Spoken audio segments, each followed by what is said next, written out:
السلام علیکم، میں ہوں آپ کی خدمت میں عامل محمد فروغ علی۔ آج کا جو میرا موضوع ہے وہ ہے رزق میں برکت کے لیے۔ رزق میں برکت اس لیے جا رہی ہے کہ آج کوئی رزق کے پیچھے بھاگ رہا ہے۔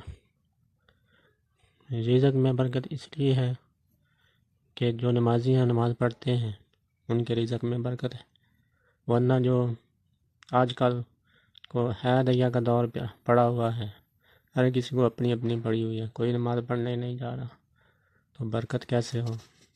برکت کے حصول کے لیے آپ نے ایسے کرنا ہے کہ جب کسی گاہک سے یا کسی سے روپیہ لیں تو بسم اللہ الرحمن الرحیم پڑھ کے لیں، اور جب اسے واپس دینا ہے تو انا للہ و انا الیہ راجعون پڑھ کے واپس کریں۔